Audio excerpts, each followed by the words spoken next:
haven't done a video in a little while. So, I moved out of that Atwoodville place. Halloween. I moved to a campground. Got to the campground, got everything set up, got everything going. Um,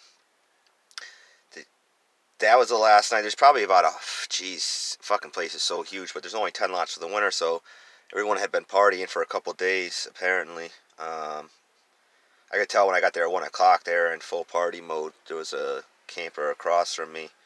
They had a fire pit, probably about 30 people. So I go walking that night, I'm smoking a blunt. I see a Confederate flag, but it was just more, it was so pitch black in the place because everyone knew that they had to leave that night, so everyone shut their lights off so they didn't get bothered by security. I found that out later.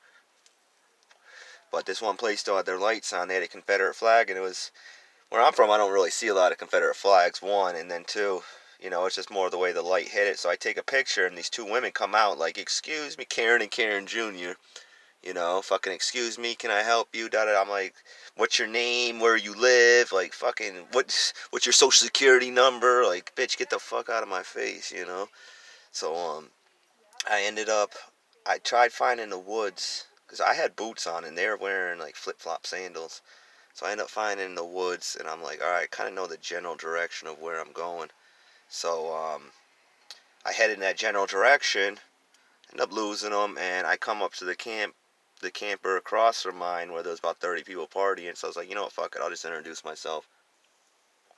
So I'm talking to these people. Well, as we're talking, Karen and Karen Jr. come up, and one of the guys comes up to me. He's like, "Why are you taking pictures of these women?" So what are you talking about? You want to see the picture? Show him the picture. He even admits, he's like, "Yeah, it's a nice picture." So a couple minutes had passed, and then they hit me with, "Dude, why are you talking like you're black?" How am I talking like I'm black? There's one girl, she stuck up for me. She's like, "How is he talking like he's black? It's not like he's, saying nigga every 2 seconds or yo, yo, yo, yo, yo." None of that shit. I'm like, it's an accent. You go down to Boston, people have an accent. You go to the Bronx, they have an accent. Doesn't matter if you're white, black, Spanish, fucking, if you live in that area long enough, you're going to have an accent. So you guys have a funny accent yourselves. I've never been to this part of the state in my life. So that told me, dude, get the fuck out of here. So I get out. I go back to my camper, roll up another blunt, start playing some Black Ops. And midnight hits. Like I said, I'm the only one that has the power on. There's only two of us that were allowed to stay. I had paid 3 months in advance. The other guy who was in one of the 10 lots, he must have known. He must have been there the year before and knew, so he ended up leaving. He never came back that whole day or that night. But when I was unpacking all my shit, he was doing the same. And I should have just done that. I should have just went to my girlfriend's house or something like that. So I had taken all the weed, and I had split it up in like 2 pounds each. And I put it in 5-gallon buckets. So I had I think 4 or 5 buckets. And all of a sudden the power gets cut. And there's about 15 people from this party. They're trying to, as soon as they cut the power, they're trying to open up my windows. They're trying to get in. They're like, "Come outside, come outside." So I'm thinking, these motherfuckers are trying to fight us. I ain't going out nowhere. So one of the Karens comes up. She's got a pistol on her hip. Doesn't knock on the door. She just starts yanking on the fucking door, trying to get through the damn thing. I'm like, "Bitch, keep trying to come through that fucking door. Watch what happens." So she's like, "Come outside, come outside." I said, "Bitch, I ain't going out nowhere." I said, "You want me, you can come in here and you can come get me." So she's yanking. The door's about to break. I'm like, "Bitch, you break that fucking door and you try coming through that door, I'm going to blow a hole through that door the size of you." So they turn that into, "Oh, he's got a gun. Nobody said nothing about no gun. It's my property. I can do whatever the fuck I want to it." So I get on the phone. I call up my dad. And I'm like, "Dad, these motherfuckers are trying to kill me or something." Well, as I'm on the phone with him, there's a knock at the door. And it's this guy, and he's like, "Security." I'm like, "What's up? Like, you could have just done that in the first place." "Well, hey, everyone's got to go tonight." I said, "Dude, I'm paid 3 months in advance." He's like, "Well, you got some type of contract, some type of, payment, like a receipt or something?" I was like, so I'm on the phone with my father. I'm like, bring him what he needs to see. So by the time my father gets there, right as he's pulling up, the fucking state police are pulling up. So now all 15 of these people, they're down in the fucking woods line down here and shit. You can barely even make out their bodies. Of course, Karen, she's fucking down there with the pistol on her hip still and shit. They take no statement from me. They're like, they said you have a gun, so we're gonna search your camper. I said, you're not searching shit. Nobody said nothing about a gun. I said, security just knocked. I just talked to him. I said, there's 15. He's like, I don't even want to hear it. He said, I said, listen, you do what you got to do. You get yourself a fucking warrant. But I can tell you right now, I'm not giving you no consent to search my shit. But I'm also, I said, I'm not gonna wait around for this shit. I'm leaving. So I'm like, Dad, let's go. So I wasn't gonna leave my keys in there because I thought these motherfuckers were gonna break in my shit. They're gonna. I was like, obviously I can't take the weed out. So I'm like, at least let me get my keys, and so that way they can't fucking steal my car or something like that, because they're not gonna hitch up the fucking camper and take that. So it's pitch black in there. So the cop's like, you're not going. I'm like, dude, I'm going and grabbing my keys. So I go in and grab my keys. He follows me in there, and apparently I left a jar, fucking like an ounce of weed sitting out. So I go out. I'm like, all right, Dad, let's go. He's like, the cop tells me, go stand over there. And I hear him talking to my dad. He's like, well, you can pick him up at Troop C. He says, yo, Sarge, you're taking me in for what? He's like, that weed in your camper. I'm like, what weed? He's like, that jar you have sitting on the kitchen table. So I look in. I'm like, dude, that's a fucking like an ounce of weed. I have my medical card. It says on the card I can possess 2.5 ounces. You want me to grab the card? I don't want to see nothing. So you're going to take me to jail for an ounce of weed. So fuck it, let's do it, motherfucker. So I'm down at the fucking jail and shit. I start wilding out. They end up taking me to the hospital. I'm down at the hospital. They hit me with a $100,000 bond. I mean, these motherfuckers. So I knew they found the weed. They got me possession of over a half an ounce, which is a misdemeanor. They got me threatening, which is a misdemeanor. And then they got me sales and distribution. I didn't sell to no cop. What cop did I sell to? You got me on sales and distribution for a certain amount. So I go to court the next day. They lower my bond $25,000. But my father's like, I'm not bonding. I have the cash to bond out, but he's like, I'm not bonding yo, and I'm on probation. I have 2 years fucking suspended. Misdemeanor probation. I got no felony record. So I start wilding out at the jail and shit. I'm tying a fucking rope around my neck and shit. They take me down to Yukon Medical in Farmington. The next, 2 days later, I guess I had petechial hemorrhaging and shit. I got myself pretty good. Just acting stupid. And so they unshackle me from the bed and I'm just on a cuff. And I fucking stuck the fucking CO like this. Stuck him, and because the other guy was sleeping. And because I'm right here, and I come, and I take the turn, and I come around the corner, and I turn like this. And there was a door right there. I'm like, I'm out. So I hit the door, but you got to be buzzed out. If I was at any other hospital, I would have been out. I'm jumping on the fucking thing, and they pick my ass up and slam the shit out of me. So they're like, that's escape 5 years. I'm like, fucking, I didn't escape nowhere, motherfucker. I just went for a walk real quick, you're crazy. So they're trying to charge me with escape. They never charged me with escape, but they're like, you're going to Garner. So they took me to Garner, put me in a fucking turtle suit, one of them Ferguson vests, had me naked for 6 weeks. No shower, no toothbrush, no phone call for 6 weeks. Finally, I got out of it, but that same day that the fucking place went on the lockdown for the COVID, so it's 23 and a half lockdown. Well, they had me on fucking murderer's row. So they were popping 5 cells at a time. One of the guys, he was doing life. He's showing me pictures of his living room. He's showing me his brother. He's like, oh, that's my brother. He's a CBA player, 7'1". He's like, that's my living room. Look how clean I keep it. White carpet, white couch. He's like, that's where I killed that motherfucker. I'm like, what'd you do? He's like, I fucking dumped the whole clip right in his face.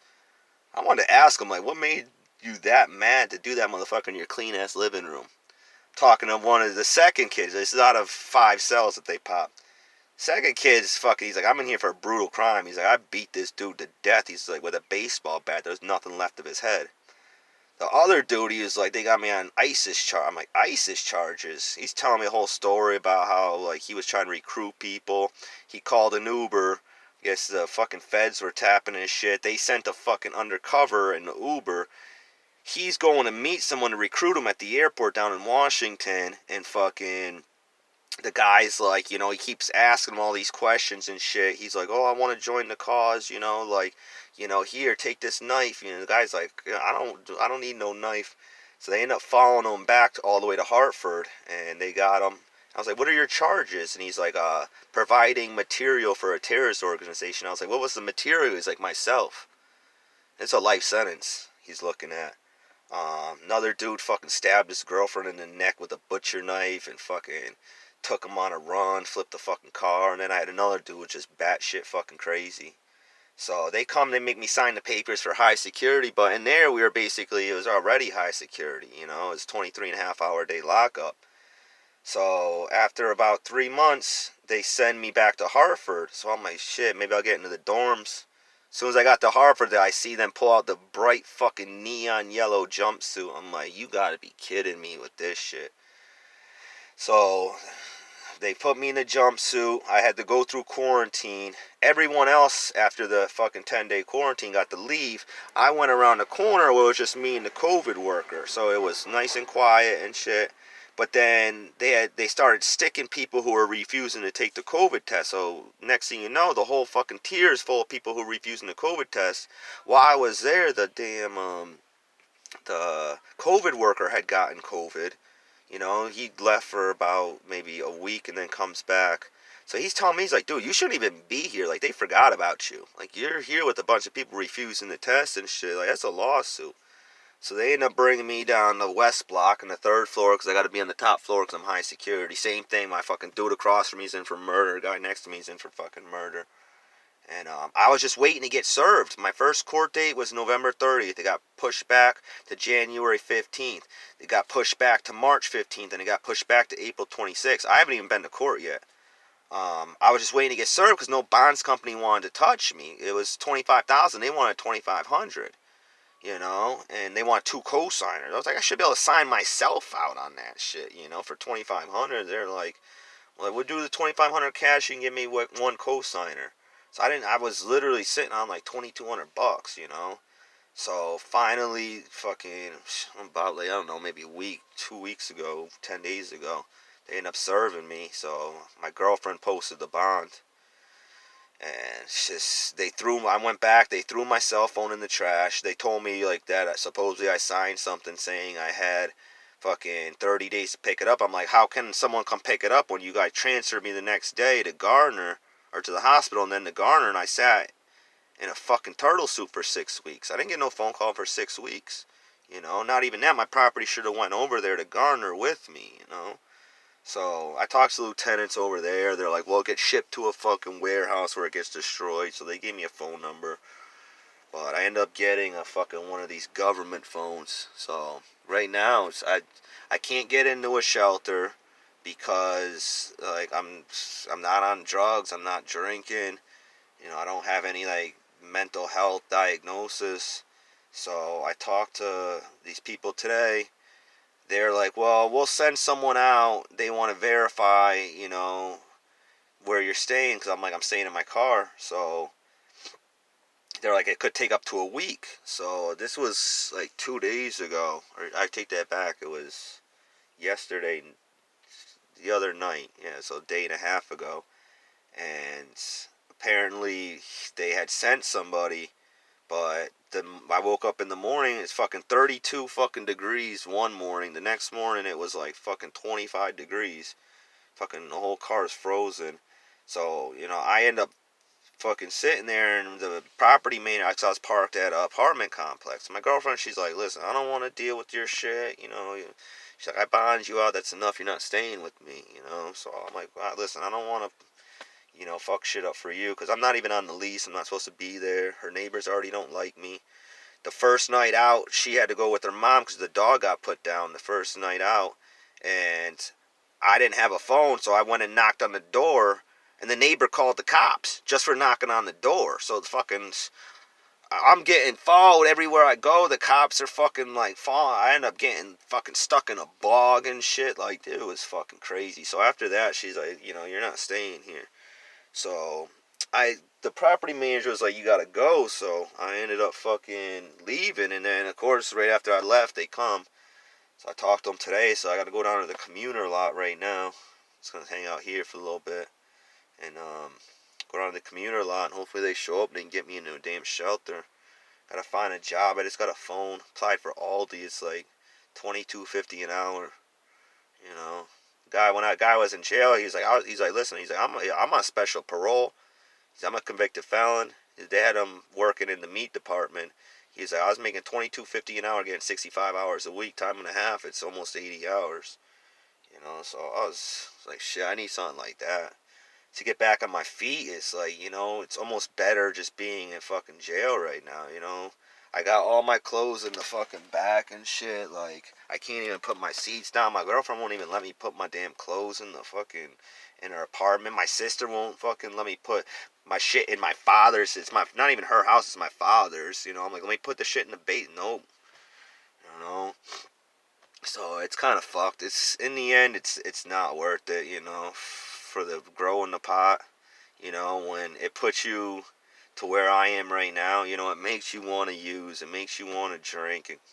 You know, honestly, it makes me want to fucking kill myself, you know, to be honest. But, I mean, it's just, it's not worth it, you know. And, you know, all the aggravation between me and my father, you know, something was telling me, it's like, you know, I shouldn't have been doing it in the first place. So, you know, it's a learning curve, you know. Hopefully, you know, I can get this job and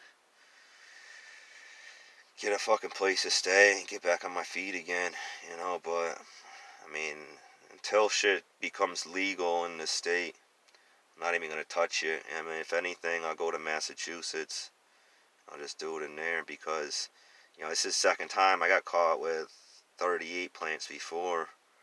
And this, at least on that one, you know, I was able to bond out. It's just, I haven't even been to court yet, you know. I got to go to court Monday. It's Friday.